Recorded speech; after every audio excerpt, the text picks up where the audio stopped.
Hi, and welcome to the Animal Training Academy podcast show, the show for animal training and behaviour nerds, where I, Ryan Cartledge, interview the world's most proficient animal training and behaviour geeks. We're absolutely thrilled and grateful to have you here with us today. So make sure you hit that subscribe button on whatever you're listening to this on so that you don't miss a single episode. Each episode of this show is brought to you on behalf of the ATA membership.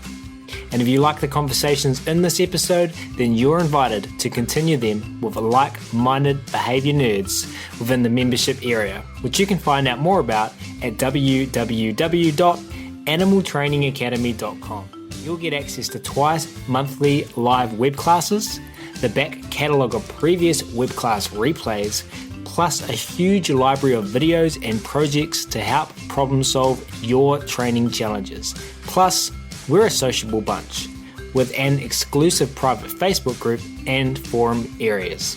It's like a Netflix social media platform for animal behaviour geeks.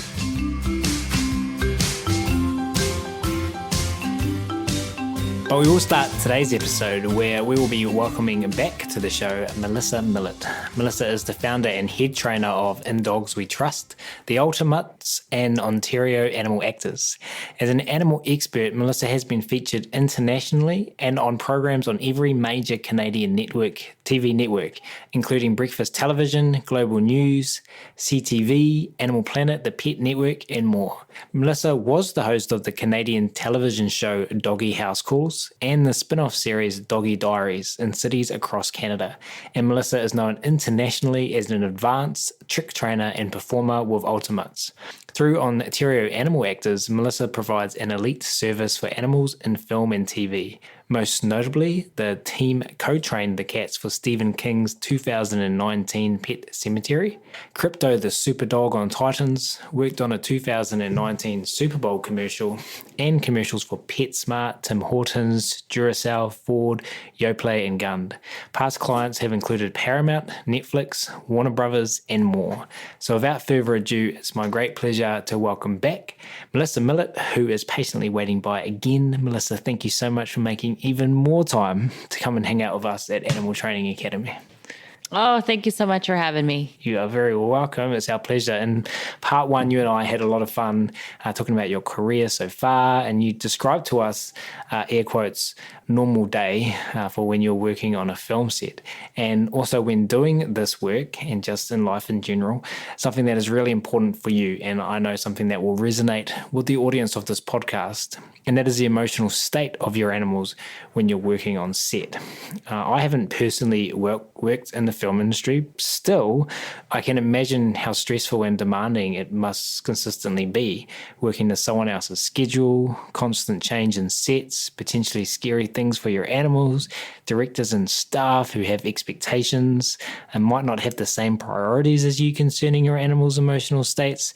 And I'm sure there are many other considerations I haven't thought about. So I can't wait to hear how you manage all of this. And you've come up with 5 things you do overall on set to protect your animal's emotional states. Could you kindly share with us number 1? Number 1 would be to make sure that you understand what the expectations are. You have a conversation about with the director about what it is that you're expecting and what the environment is going to look like, which sounds simple, but that's not always the case, and they're not always clear. So we need to have solid expectations. And the questions are there going to be children? Are there going to be adults? Are they going to be touching the dog? Are we going to be inside? Are we going to be outside? What's the camera application? And are you using any special effects? Those are the big questions to know that we understand the expectations. And have you been, and I'm going to assume the answer is yes here, been in situations where your expectations weren't matched from what expectations you were told to expect? Oh yeah. Even when we have the meeting and we know, we just did a commercial where they said, we want the dog to bring a slipper and drop it in a pile of slippers. Okay. So a bring and drop, not a hold. I got that. I have one dog that can bring an item to a location and drop it there. That's Pickles. We show up And they said, we want the dog to hold the slipper looking at him. I said, well, you didn't ask for a hold, yes, for bring and drop. And so I brought a dog that can bring it and drop it. But don't worry, I have a second dog here and he can do the hold because that's how I roll. And so we did. And you know what the scene was? It wasn't a bring and drop.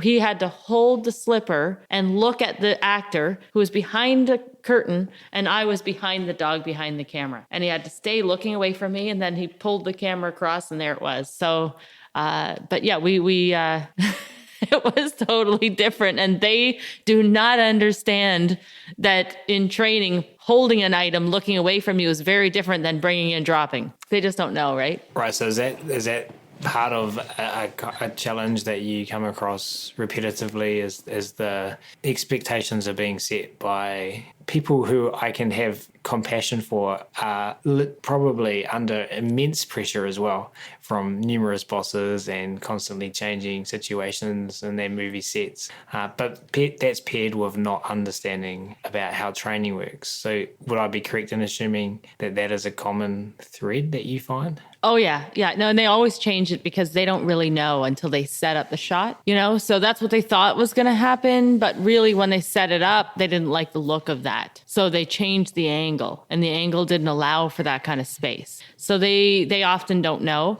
And that's why I bring extra dogs that can do various behaviors. And if I didn't, I'd just say, sorry, we're not going to do that. Here's what you can have.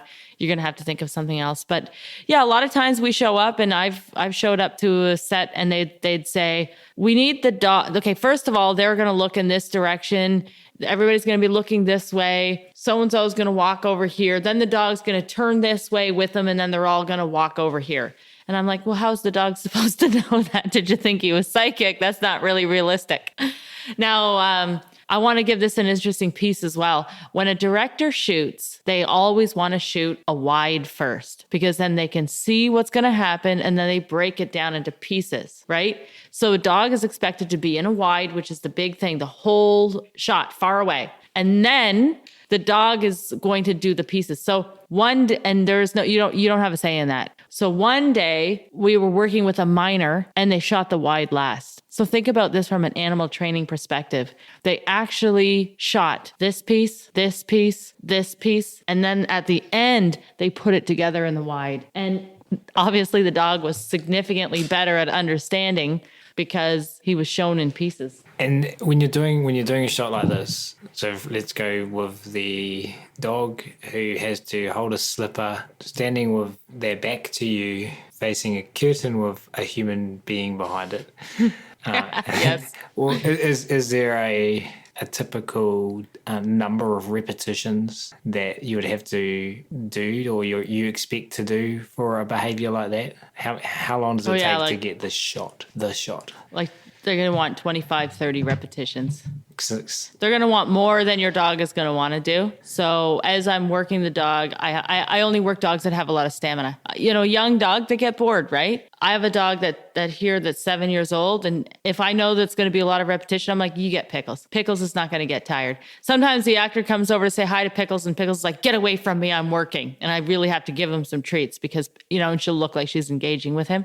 But yeah, there's also another person with you, and they've got a cooler full of meat. And I go, okay, let's try this for the lowest value treat. Oh, have you had enough? What if I got chicken? Oh, now you're going to do it a little while. Okay. Oh, looks like he's going to have had enough, but I got steak, you know, and I up my game. And so I have to be smart about it and offer him something before he taps out, or else he's just going to tap out for different treats, and I'm unintentionally reinforcing that.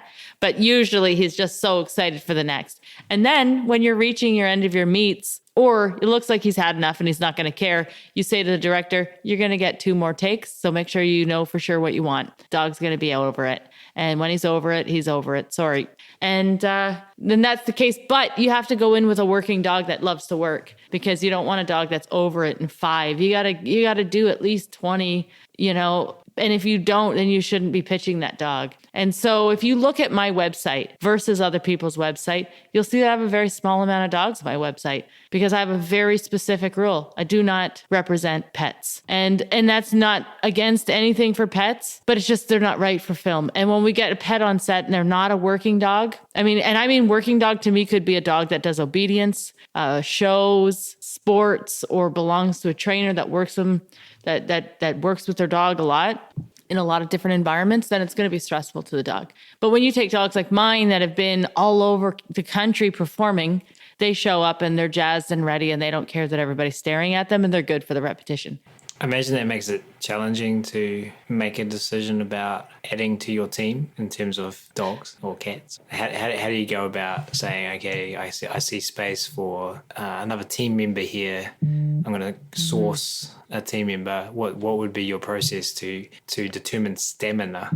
I'm assuming you'd look for more things than just stamina. But if you were to choose a young animal and try to find the right tool for the job, how are you assessing that? You know, a lot of people, they foster so that they can get to know the dog and then rehome. If it doesn't work out, and then the dog has training so that they can foster their helping dogs and then they keep the right dog. And I think that's brilliant. I'm a big sucker, so I just keep them all, right? And so when it comes to me, honestly, my first priority is my show because I love it so much, the live show. And it's really, really easy to train a dog to perform in a live show because there's a magic set of gates that nobody ever crosses. They're with their family, and all of this equipment is equipment that they know. So it's like setting up your living room with a hiding space in the back everywhere you go, with a culture of joy surrounded by family members. It's easy. So that's my go-to. So then as I do that, if the dogs can perform on set, then I'm excited about that. And if they can't, then they don't. So out of my 8 dogs, and I think this is really key to understand because that doesn't mean that it's all in the training, as you know, it's nurture versus nature. It's the dog, is the dog right for it?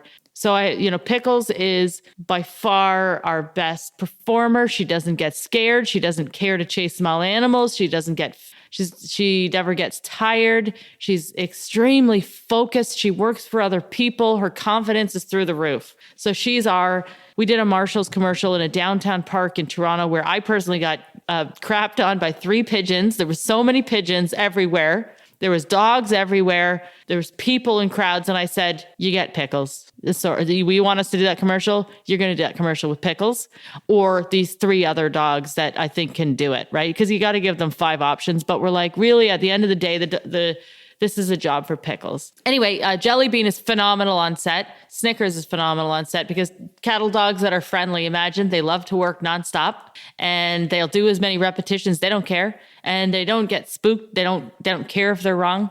Whereas my border collie struggles because he doesn't want to be wrong. He always wants to be right. He wants to do it right. He doesn't want to do it 25 times because he did it right the first 5 times. If he's done it 25 times, then what's the matter? Is there something wrong? Are you mad at me? What's going on?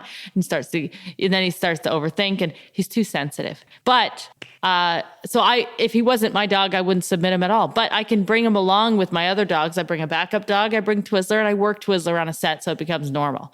And then a job came along where it's like, we're doing a car commercial. Can we have this dog bring this guy a ball, put it in his hands, and then he's going to toss the ball back and forth? Oh yeah, that's a great job for a border collie, right? So then you would find the right job for the dog. But yeah, in that case, so then we have Jelly Bean, Snickers, and Pickles are our top dogs. My deaf dog, Lollipop, she's too sensitive as well. But I put her in a PetSmart commercial where she's often a stay with my other Boston Terrier. She was fine with that. At the end of the day, honestly, I think maybe I'm overprotective of Lollipop. I think Lollipop could be fine, but I would die if I saw her stressed and I promised that she would do it. Then I have to try to get her to do it. So I don't submit her unless I know.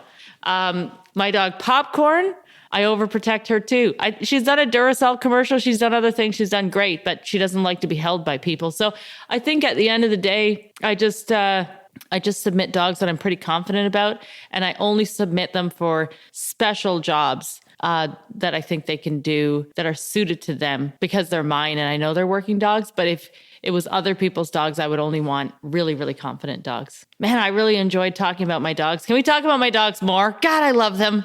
I love them so much.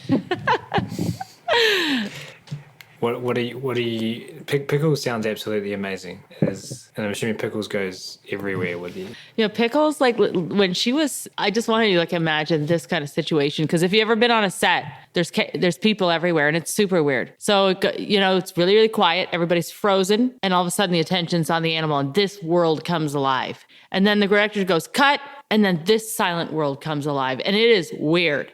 So Pickles was 4 months old and she was on the Family Channel with my daughter who was 6 and she listened to my daughter seamlessly. And then when she was 1.5, I was invited on Good Morning America in New York City in Times Square live. She was 1.5 years old. We all know about fear periods and she's, you know, so she was a little insecure, but I knew, I figured she could do it. They had a crowd of people and they said to everybody, I want you to scream like these dogs are the biggest celebrities you've ever seen. And she was working for somebody else that she only worked for 2 days for prior and she was seamless. Like she was just born for this. She's amazing. I'm talking about you, girl.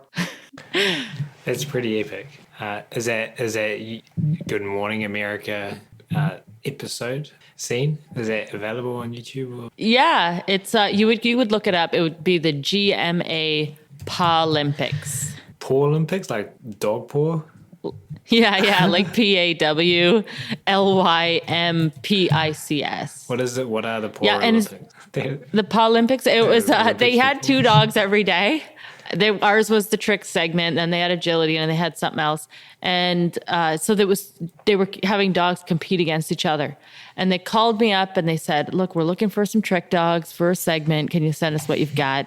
I sent in Bella Sophia, who didn't get chosen. She's a black lab, you know, dark dogs, and Pickles. And I knew right away they were going to choose my Boston Terrier Bella because she just had that it factor, and they did. But they wanted Pickles as well. So the idea was to have somebody else handle Pickles and pretend that we were competing against each other and not really say that it was my dog. And I thought, wouldn't that be funny if I got beat by my own dog, right? Scandals behind the scenes of reality TV. Never watching Good Morning again. So who won? Did you get beaten by your own dog?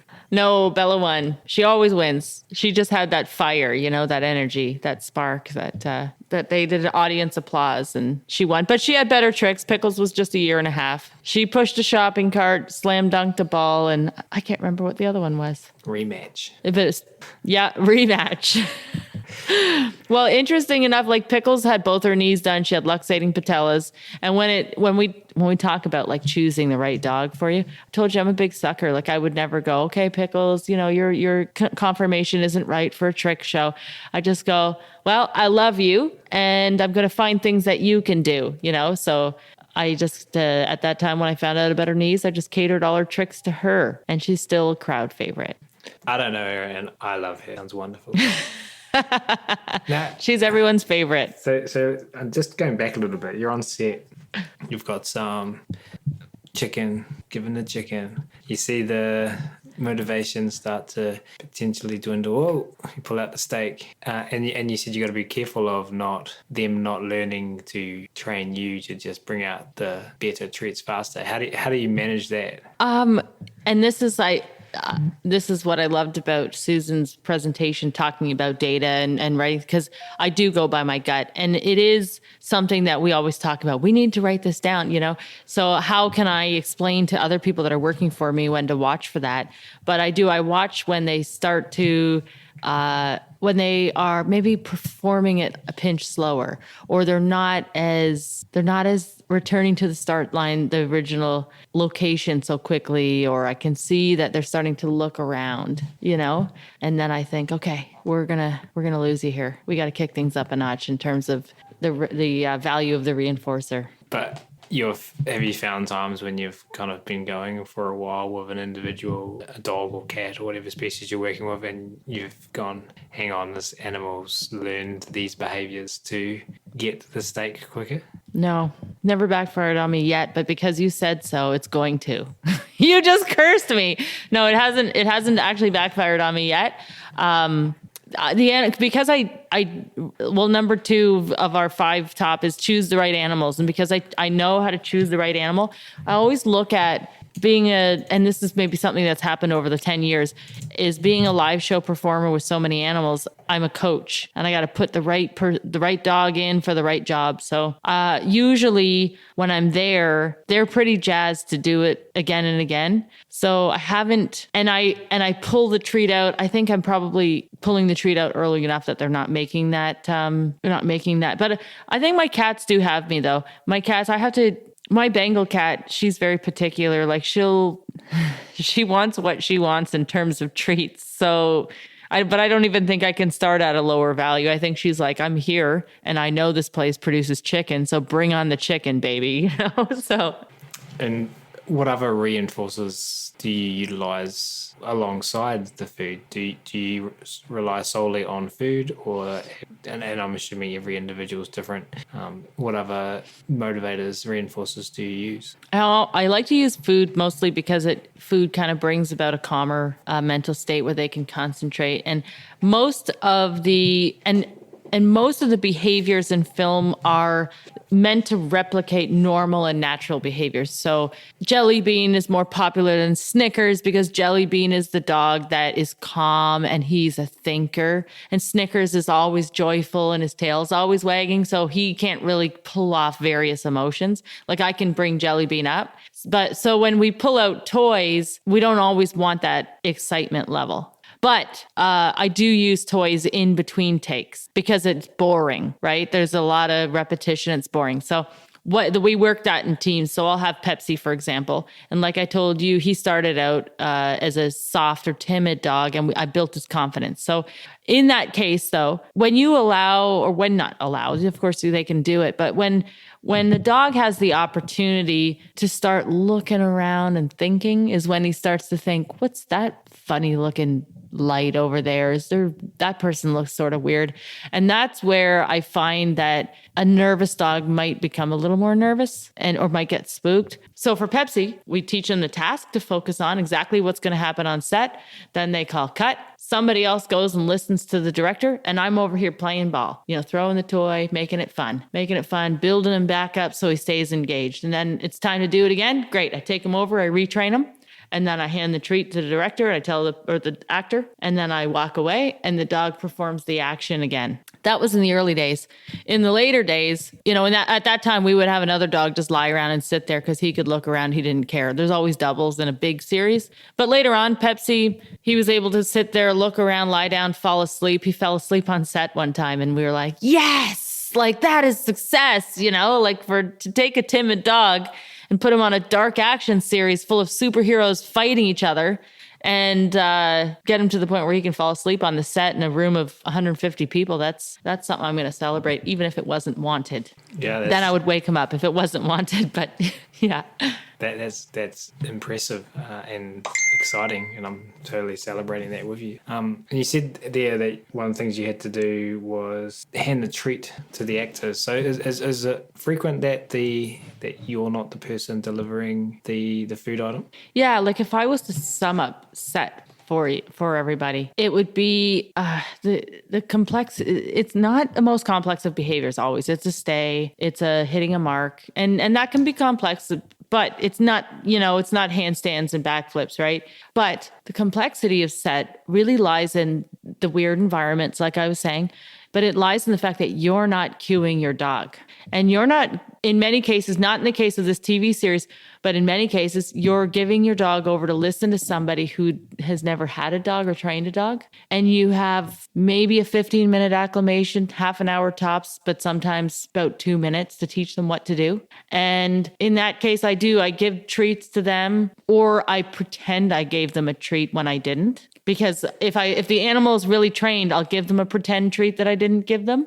And I did this on Fractured. This little girl was amazing, brilliant, lovely, so mature, but she was 6 years old and she was acting. And I didn't want to give her a treat because the moment you treat a dog a few times doing the wrong thing, it's amazing how quickly behavior can deteriorate. So I gave her pretend treats. But on Titans, the actor that we work with, he is a very good animal trainer. He took my cat classes with his cat, and he's very professional. He takes it upon himself to go the extra mile in everything that he does. So I give him treats, and I get to this point where I can train the dog what to do. I can give him the treats. He knows how to engage the dog right before they call action. And then he puts his thing down and he acts. And it's amazing. He puts his hand down with the treat and he acts. So yeah, you know how reward placement is important. The biggest no-no is that the dog looks at the trainer off camera. The dog needs to look at the actors. So it's best if the treat comes from the actors. That last point makes a lot of sense and sounds obvious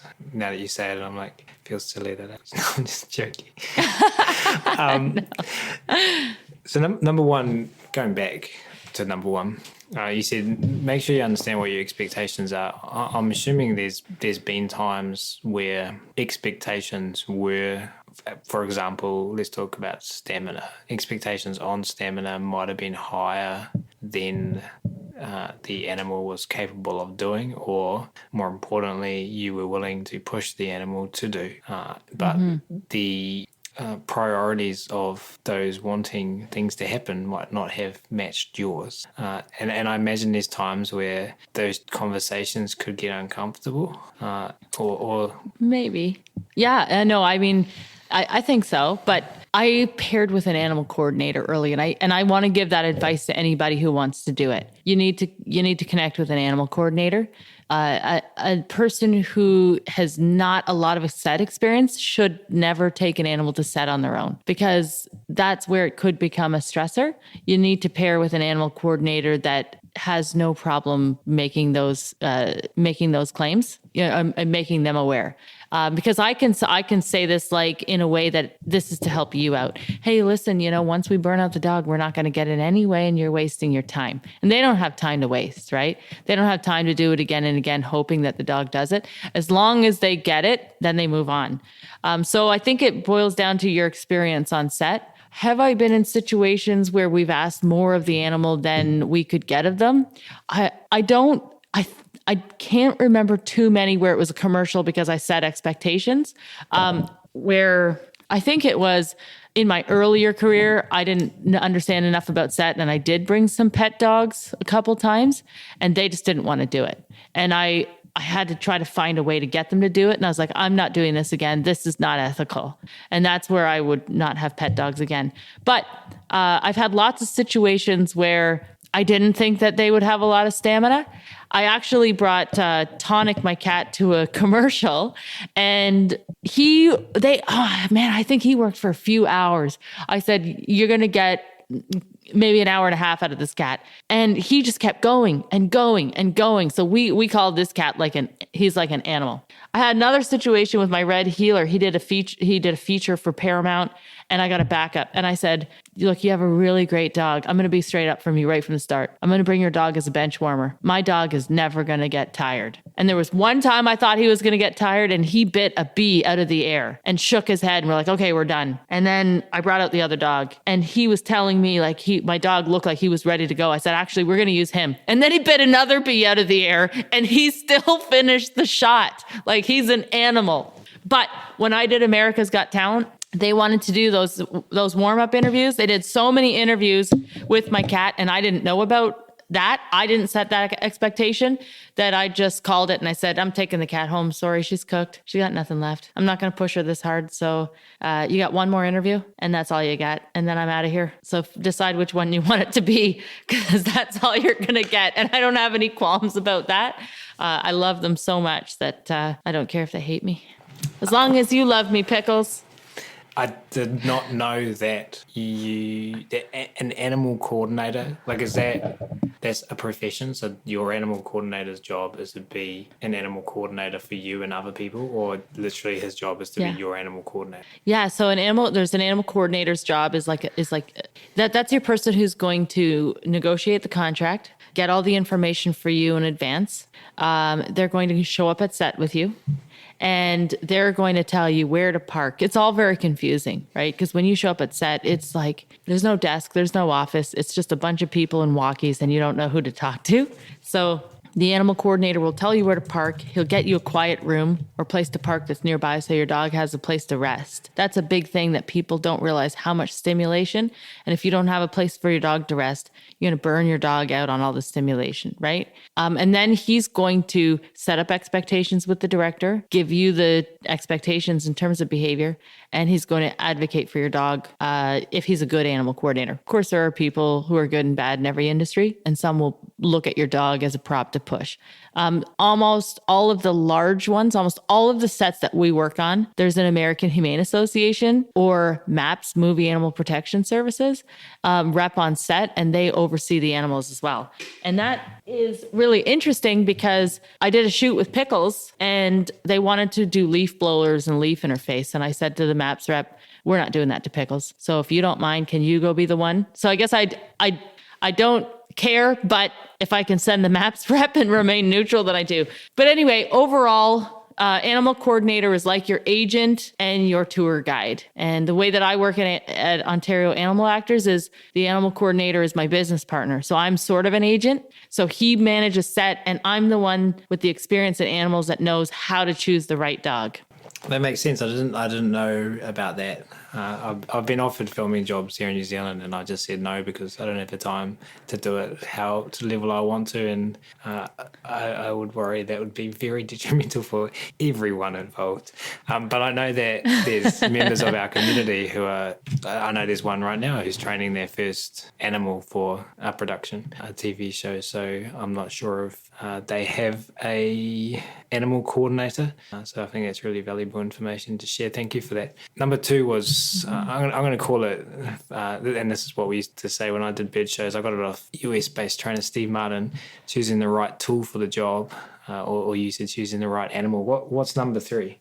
Number 3 is to prep for all of the elements, prep for the scene.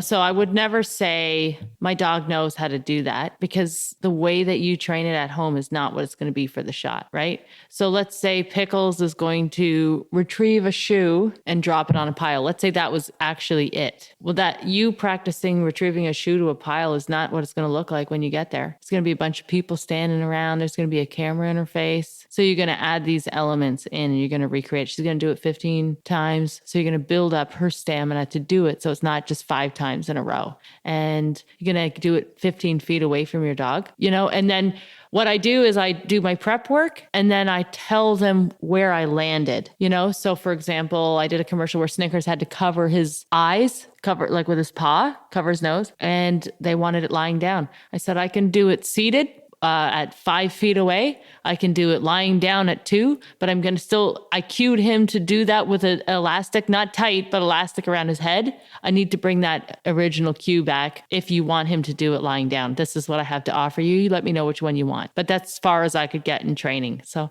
I did all my prep work and then it's fun. It's interesting. The animals that have done a lot of set, like my red heeler, we go through the prep. And when we show up at set, he knows. He's like, we're going to do that thing we've been doing all this time, right? And then we do it. And we never touch on that again. So they start to understand the process. But do your prep work, find out what it is, do the prep work. And I'm assuming that ties into understand what the expectations are, and some of the conversations we had at number 1 is no matter how much prep work you do, there's always going to be some random superhero flying across the stage that you didn't know about.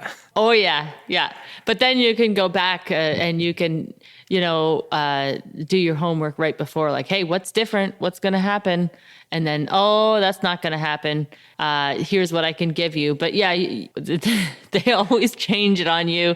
And I think that maybe that's why I'm a good fit for film, because I like tricks and I'm always trying to figure out how to teach new behaviors. And I usually end up having to teach things on the fly or just say that's never going to happen. So can you think of a time when you prepped for a scene, and you understood what the expectations were? You've got the right animal, and you get there and something is in the scene that you didn't prep for, or the expectation was misunderstood, or maybe, like you said with the slipper example, the right animal, because of the expectations, wasn't selected, and you had to do training on the fly really quickly. Yeah. That happens all the time. Which example? This is like what we're talking about with the jokes. That happens all the time, though. Oh my gosh. It doesn't happen as much when we have all our meetings, but I'll give you an interesting example. I had to do a shot. My dog did a feature where you know what's interesting about doing a feature? You got to teach a lot of new behaviors at once, right? And anybody that trains a lot of animals knows that you can't really introduce a million behaviors at once. So, but we do. And my healer loves it. And I figure out how to do those in pieces. So I'm good at cutting corners. And the one behavior was to stay in a certain position while the actors were calling him away, and he was not supposed to follow them. And then there was another scene where he was supposed to enter the shot and greet everybody. And they don't shoot things in order, right? So they did this one first, and then the next one, he was supposed to enter the shot. And this was the introduction of the character. Last minute, they said, we want him to exit the shot with the actor. Oh, well, I'm sorry. I've just done a whole lot of training for the actor to call the dog out and the dog not to go. A, B, this dog is trained that when you go into the shot, you don't really leave the shot. Like, you're not supposed to do that. There's no punisher, but he's a working dog and he doesn't want to leave the shot. Second or third, this is a healer. Okay. So anybody that has a German Shepherd, a healer, you know how much they love their handlers? So much. So I could not, if I was on the other side of the actor, he would just run straight to his mommy. He wouldn't hit his mark because he loves me. I had to send him. That's how I trained it. But when the actor left, he would look back at me and go, I'm not going any farther away from you. Like, there were so many things working against us and we did not get that shot. But the other thing working against us is the dog is deaf. So I couldn't just be like, go, it was a timing thing. So anyway, they didn't get that one shot, but that's okay. Sounds like fun though. Was it fun for you? Or you're like, oh my God, this is so stressful? Or both? Originally, I used to find it really stressful, and I think it depends. It depends. When I got on Titans originally, they actually told me it was that the dog had one scene. He was just going to grab a stick and bring it back. So I had these pet dogs, and they had to have a specific look. So I couldn't follow the rule of choosing the right animal with training. There was no, like, you had to look at this comic book character of a breed that they drew that doesn't even exist and find a mixed mutt that looks like that has training. It was, and it turned out that it wasn't one shot grabbing a stick. It was an entire season where he was a major character. You want to talk about heart attack? Like, I had a heart attack on the first day because the dogs did amazing though. Like, they did really good. Not as good as, and so anyway, but I had some heart attacks. I was like, can we get the dog? Are the dogs going to do this?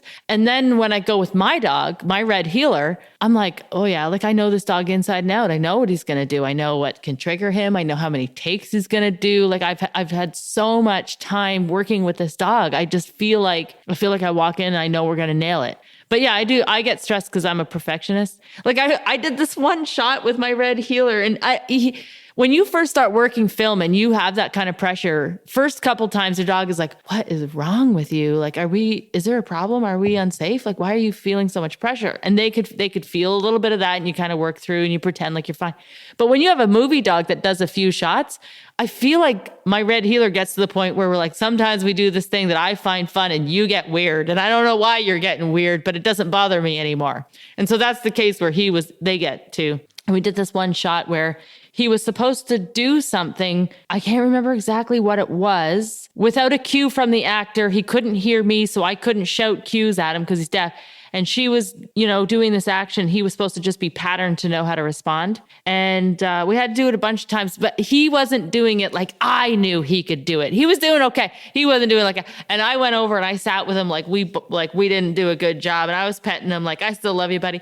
And the producer came over and she's like, hey man, the dog did freaking great. Like, she was like, why are you moping? Like, the dog did a great job. So yeah, sometimes I get really stressed by it, but if it's my dogs, I feel really good about, like, I'm going in, I'm going to knock it out of the park. Yeah, I guess that's another consideration about expectations to a lot of people who don't work with animals regularly. Seeing any animal do anything on any kind of cue is potentially pretty remarkable. Haven't you found that? But do you want to hear something crazy? There was a lot of what my business partner calls wing-its. When I say I don't go to set with pets, are you thinking like, well, of course, like, that makes sense? That's probably industry standard. No, I'm sitting here naive as a little like, child. Not knowing? Just tell me all of the things. I've never done this before. Well, it's actually common to bring pets to set and wing it. So when you show up with a trained animal, with positive reinforcement. They do much better with positive reinforcement because the weirdness of the set, when the dog is trained with correction, they get trigger stacked by the weirdness of the set and the correction and the worry about making mistakes and the constant changing of criteria.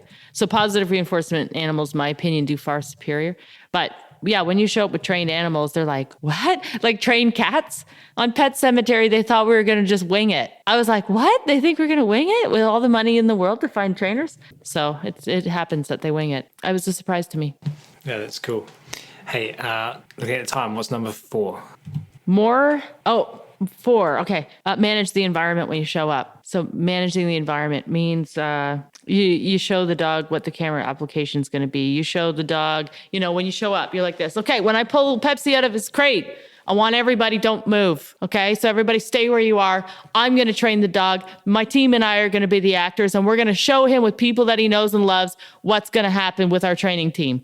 And then I go out there and I'm your Superboy. I'll be Beast Boy, and we're going to do our scene with the dog.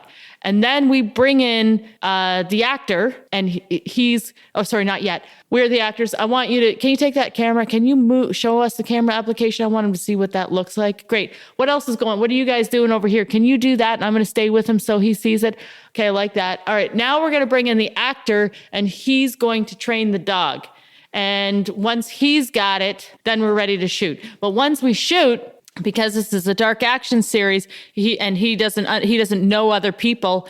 He's nervous of people, but he is not nervous of the actors. He worked with the same actors for 9 months. So he can go on the set with all these actors, but if you need to do makeup or touch-ups or you need to come in and move something, you don't do that until I've secured the dog and I tell you can come in. So, because that is a trigger for him. So once he sees and he knows everything, we've got everything managed. The other thing is, in case anything weird goes on, I'm going to hide somebody that he loves on the set. So if like an actor just pretends strangle somebody, he looks over and she's go, hey buddy, I'm right here with you. You're doing great. And that's how we make it fun. If it's not fun, they won't do it again. So we manage the environment. So you have to kind of show up and direct the director, be the director in that space for a while. Yeah, for sure. Take over. And is that the expectation that everyone has? Like, are they like, okay, the animal trainer's here, we got to listen to her now. What's going on? Yes and no. You got to fight for your real estate. You got to fight for your animal and say, here's how I work. And you got to manage expectations. When I come, I'm going to take over, just so you know. Yeah. And what do you have to share with people like the individual I mentioned earlier who's just getting started? Because that sounds, for some people, potentially challenging to advocate in that space where you're not the air quotes authority. Oh, I know. It was a couple of years where I wouldn't say anything. Kirk would be like, you can talk sometimes, eh? And I'm like, no. You have to have an animal coordinator so that you can develop that level of comfort. There are some projects where I won't do the talking and I make Kirk do it. That's the solution there is don't get the animal coordinator, and they help with that side of things. I guarantee if you're brand new on a set, you won't have the courage to. Yeah, I don't think I would. I would. No. I would. You'd have to, but at the same time, you're placing yourself in a new learning environment as a human learner as well, right? So you've got to generalize your behavior. I might advocate for my dog somewhere else, but to generalize that behavior, I reckon humans suck at generalization. I know I do. We sure do. To generalize to such a novel set context as a set. What's number 5? Always bring a backup. Always bring a backup dog. When you get to the set and you see how your dog feels and how your dog performs the action, and if you think that there's any level of stress, you pull that dog right away and you put in that backup. And your backup is a dog that you know is going to bring it. No one can see that you glanced away from the camera. Did you just look at one of your backups? I did. I was looking at Pickles. You're like, you're my backup, Pickles. I'm talking about you. Is that what you just did there? No, I look at her with love in my eyes nonstop. But if we're being totally honest, it's because she's a Boston Terrier and she was snoring. I was like, are people picking up that snoring at home? Do they think I have like a sleeping trucker? Just a Boston Terrier. I can't hear her. So number 1, make sure you understand what your expectations are. Number 2, choose the right animal. Mm-hmm. Number 3, prep for all scenes. Number 4, manage the environment when you show up. Number 5, backup. Or always bring a backup. and to cover a lot of those things, what I've taken away from what you've shared today is the animal coordinator is such an important piece of the puzzle.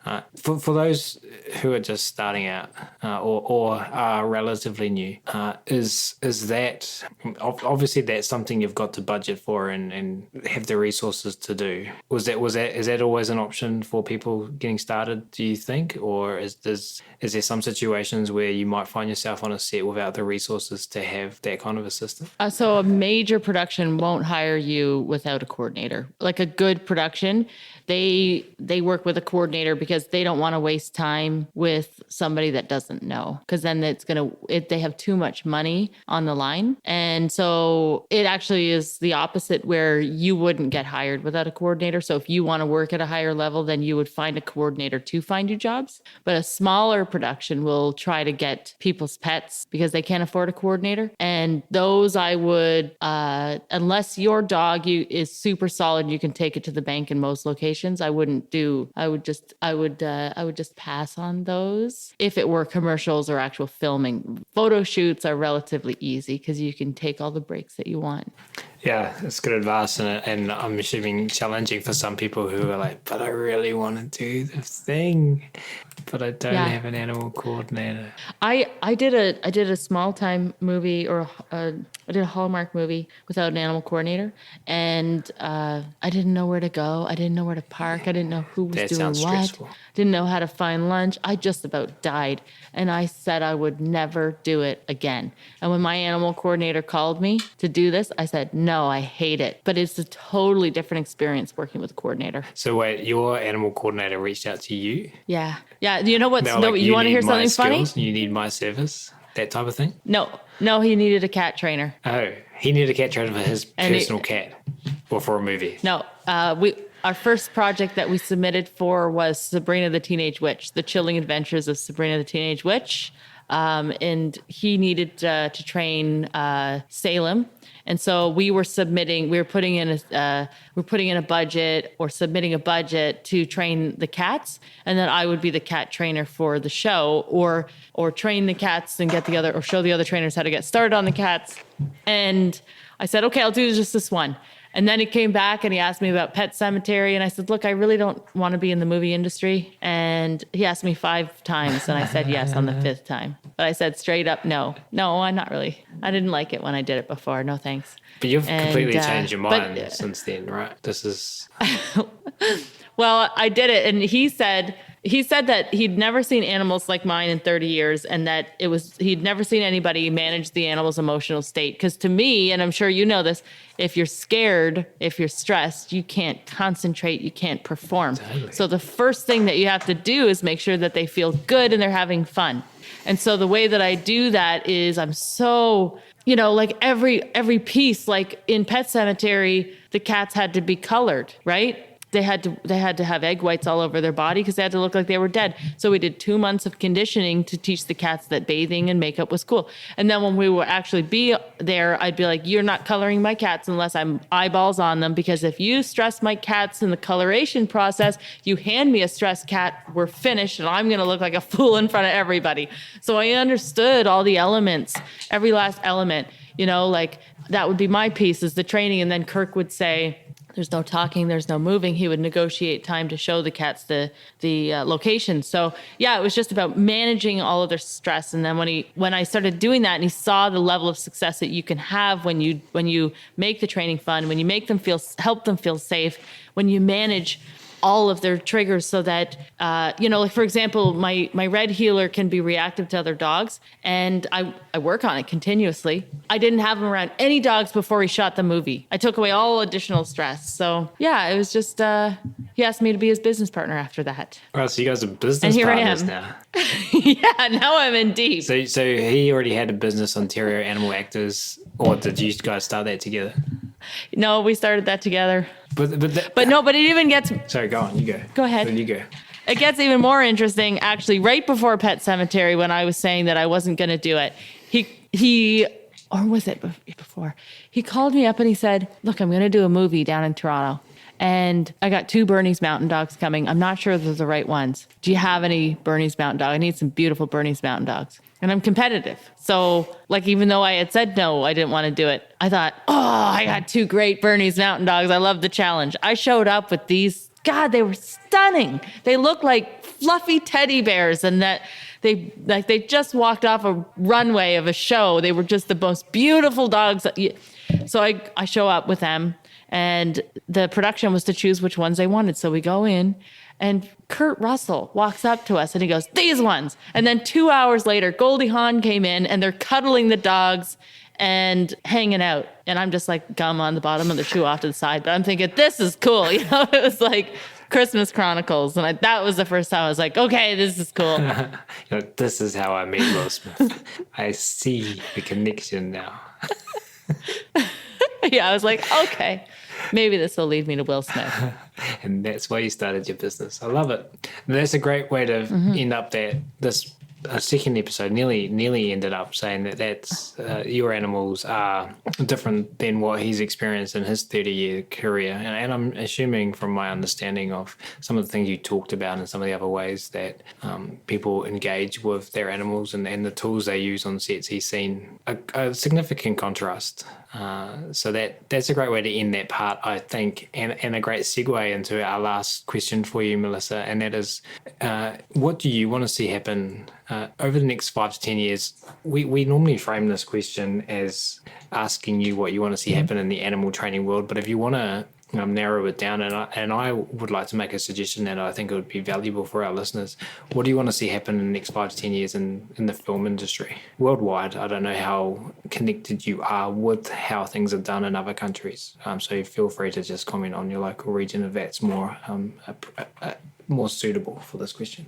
I'd like to see the American Humane Association or the governing bodies for animal welfare on set maintain positive reinforcement only in training and on set. But I'd also like to see education for the production to understand that we're not being divas. These are demands that the animals need, because there can be a bit of pushback. So education for production and positive reinforcement only for the animals, because they should have fun. And as the education for the production, what's your I forget the word now. Your animal coordinator on set? Yeah, what's her name? Kirk Jarrett. Kirk Jarrett. Is that training up more Kirk Jarretts who now? I mean, maybe you don't know what you don't know, right? And if it took Kirk Jarrett 30 years to see that, maybe is that what you're thinking, or are you thinking the whole production team? Or I'm thinking the production team. And that's something that Kirk's currently working on. He's currently working on education. He's brought in animal actors or animal trainers are just joined under ACTRA in Ontario. There's no union for them. So he's looking at ongoing training through the union for everybody in working with animals. And it's something that he's working on right now, and that I would be party to discuss training. That's exciting and valuable. Imagine that in 10 years. Yeah, absolutely. What's it like in other parts of the world, do you know? In other parts of the world for animal training? Yeah. Is your... Or for on film, animals in film? Throughout your career, have you attended industry events for people in your field and made connections with those who do what you do in Australia, New Zealand, the UK? Like, do you have those conversations regularly with peers in your industry? I do. I have, from what I understand, that there's not a lot of positive reinforcement in LA, but there's a lot of phenomenal trainers. They bring in a lot of trainers from LA to come up to Canada to work. But I do connect with positive trainers in LA. I've connected with another one in the UK and another positive reinforcement trainer in Manitoba.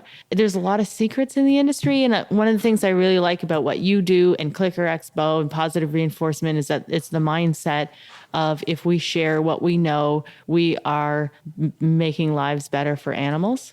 And so we work together to share information on how to have better animal trainers and be more positive, or train things with positive reinforcement, and so I think that's what we're talking about as well, sharing education on how to find an animal coordinator and make it a more positive industry. Yeah, that's a no-brainer for us at Animal Training Academy, where we always start with our why, which is to improve the lives of animals, and we can't do that by ourselves. And we're going to not achieve that why if we do it by ourselves. It's contradictory to our why to keep secrets or only promote ourselves if that's not the best way to help animals. So it looks like our whys resonate. Isn't that amazing?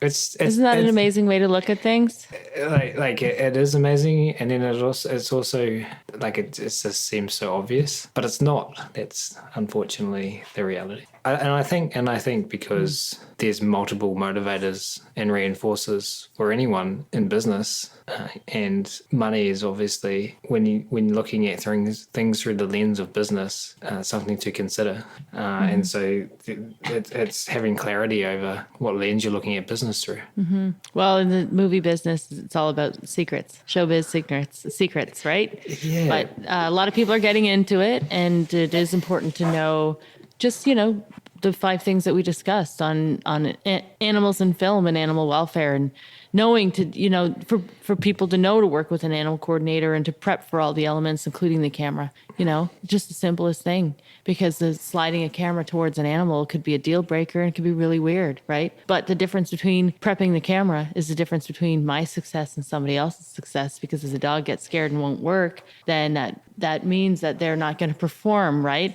And so, but getting the information out there about prepping for the camera and finding out what the elements are brings them more success, but animals less stress, right? And so that's really what we want to do is show how we can do things positively, because when it comes to animals in entertainment, I'm telling you, my dogs are so happy, so balanced. I have people come watching the show and they're thinking they're coming to see how the animals feel, and they become my biggest fans, these animal advocates, because you can see that they have purpose, they love it, but you have to do it the right way. They have to have fun, they have to be the center and the thought about, they're bred to have a job, right? And so we can give them a job, but we have to make sure that they love it. And that's how, and so sharing that information, I like what you do, and thank you for what you do.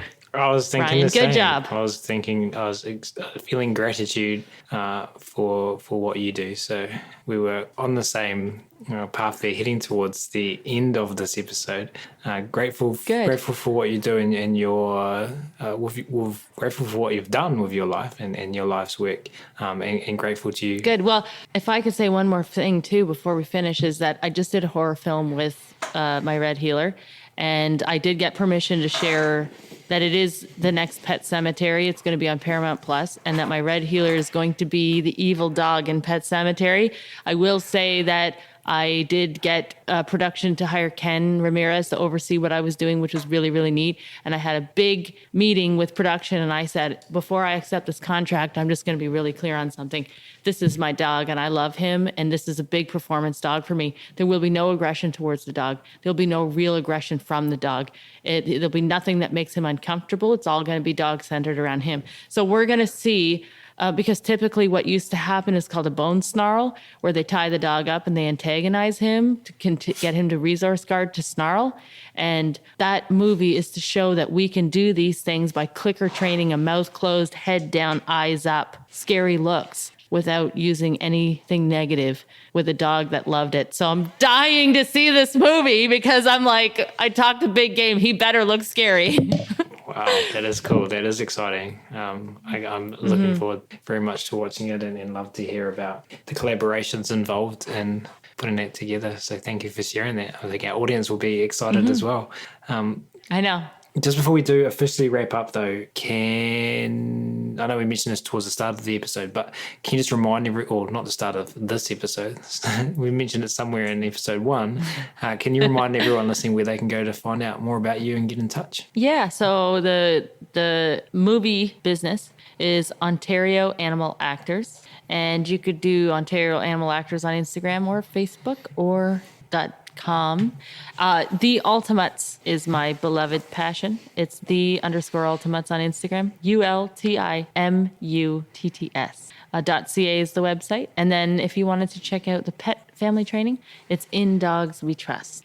Wonderful. And we will, of course, link to all of this in the show notes as well. Melissa, this has been so much fun from myself and on behalf of everyone listening.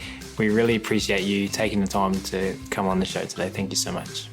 Thank you for having me.